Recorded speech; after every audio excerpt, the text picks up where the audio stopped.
Good afternoon. Hello, craft friends. I am here.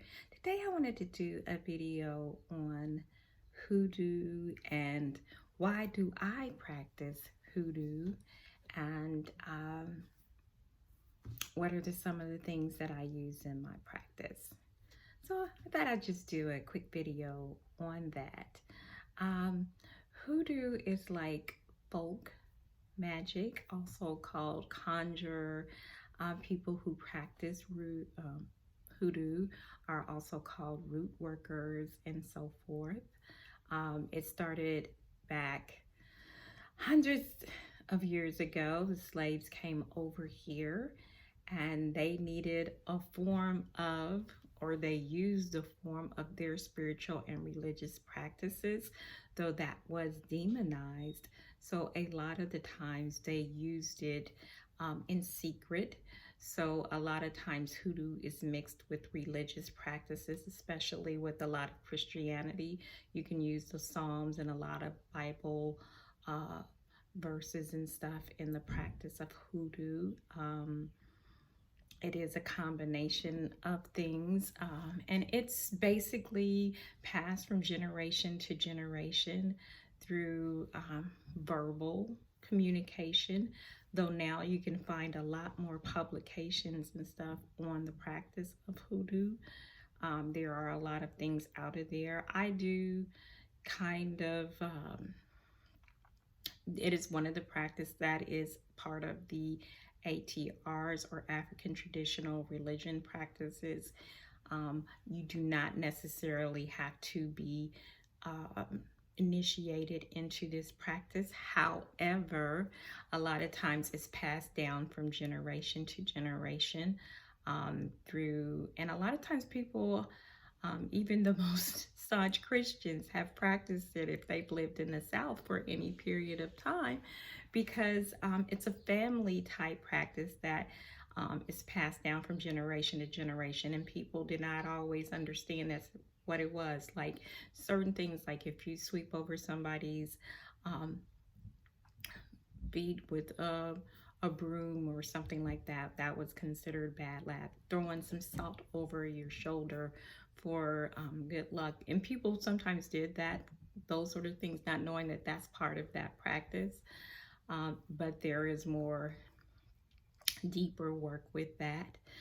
The practice is based on not on a karma type thing, like if you do wrong, you'll get yours back, though that is partly true. But it's based more on justice and justification, meaning that is what you're doing justified? Meaning that, and if it's not, then you know that some parts of things can come back to you if it's not justified. So a justified work would be, I'm just trying to think of something for an example. A justified work would say somebody, an abusive husband was really beating his wife, and she didn't want him, she wanted him gone and did not know. There are practices and things that you can do that helps that person leave, hot foot powder or some other things that you can do to help that person leave. That's a justified work, because she's not trying to harm him, she just wants him out of her life or whatever. So the work has to be justified.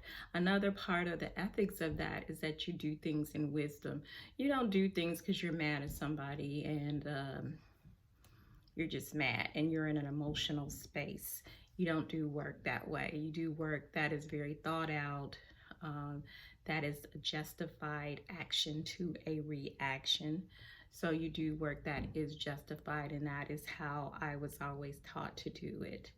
Now somebody can say justified in the mind of who?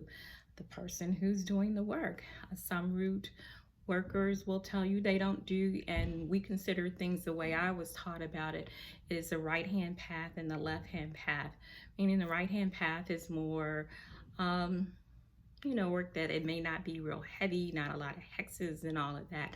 The left hand path, though, it may be, but even if people do things on the left hand, or they will do both, And actually, as a hoodoo practitioner, you may do both. But if you do things on the left hand, is that work justified? Is this something that you really should be doing? And whenever you do that, it is well thought out work. There are many practices with hoodoo, different kind of ways that you can do it. Why do I practice it? I practice it because it's a generational thing. My grandmother, actually she was my great grandmother, but she helped raise me. My great grandmother practiced it. My grandmother practiced it, and my mom dipped and dabbled, but she practiced it too. And so things were shared with us, taught to us. And now my practice has taken on a more modern thing, because some of the things that we used to do in a modern world, I cannot always obtain or do. There are certain roots or whatever. But one of the great things about the practice of hoodoo is that they always used what they had when they had it. So there were, roots and things like that if you didn't have this, then you would substitute this for that. So a lot of it had been intuitively guided, and that kind of thing. So and in the different areas, I'm from the South, so like in Alabama, it's where I was born, but I have roots and people from my great grandmother actually was from Louisiana and grew up there.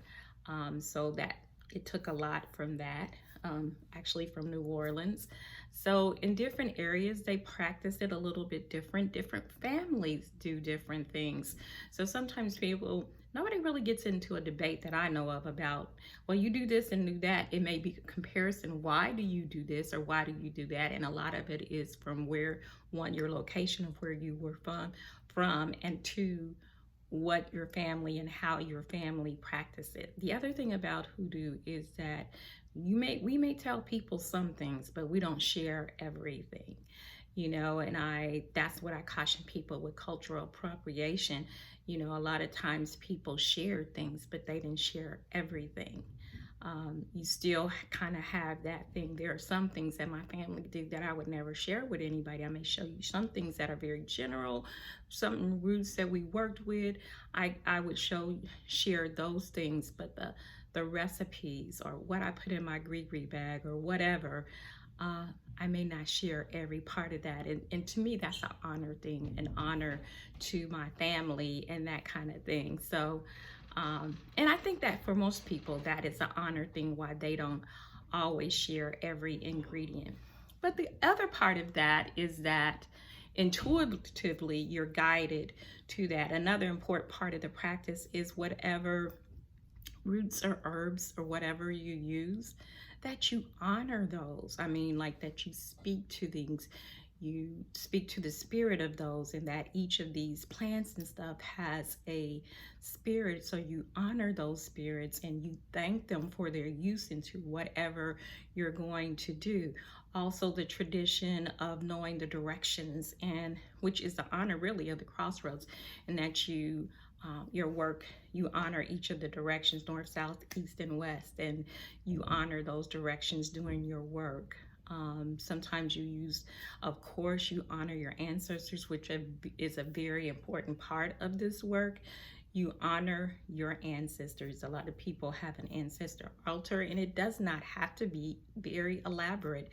If you have some water, which is a conduit for the spirit, a candle which lights the way, sort of like a beacon or a lighthouse,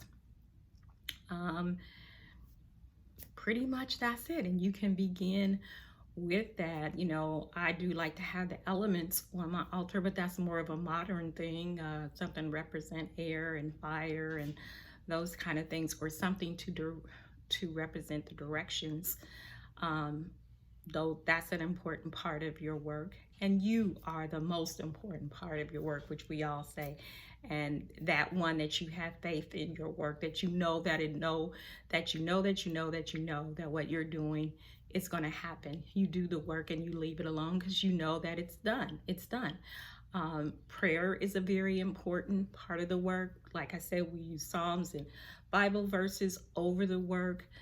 Color identification as far as candles and stuff like that. Red can be used for passion, and all of that is sort of like you can see a mix of that and all of those things. But if you don't have any of that, if you don't have a red candle or green candle for money and that kind of thing, if you don't have those things, you know, you use what you got and you put your intention and the prayer on that, and you do your work and you do what you do.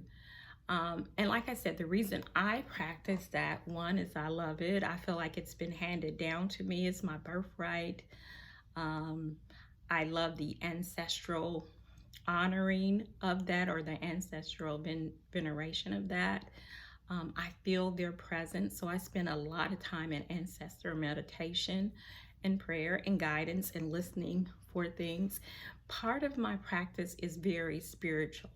Does not always have to be, but that's very important to me. And when I do work for others, I am more of a right-handed kind of person. So I'll have a consultation with you and we can talk about it. If I feel like I'm not the person for you in this area, I do know other people. So I feel like I'll pass that on to somebody else that maybe would do that. But I do ask questions of, why do you want to do that? You know, what is the purpose? What is the intent? That kind of thing. And I do more healing work. I am a registered nurse by trade, and so I really am drawn to the healing aspects of that. I incorporate it into other holistic measures that I use. And so I sometimes think that mine is more of a modern conjure kind of thing, because I use a lot of oils, essential oils that I,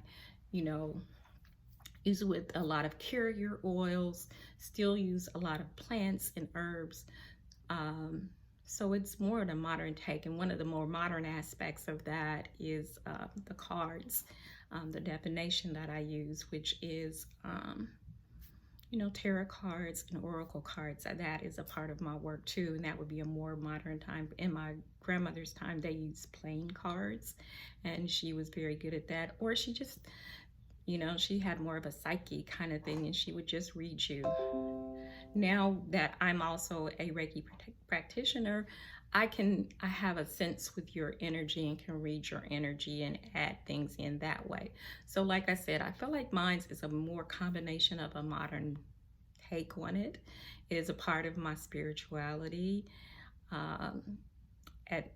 As I've grown up in this, it's really almost just a part of me. It's what I've done and what people before me have done, and so I think nothing else of it. I just wanted to kind of go on in and do things and just kind of talk about it just a little bit and bring it out and give my take on it, on why I practice it.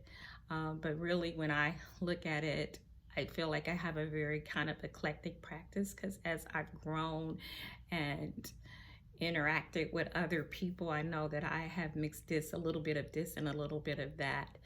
But the very pure and traditional practice of hoodoo is very near and dear to my heart. So some things that I do is more of an honor thing that I practice it very traditionally.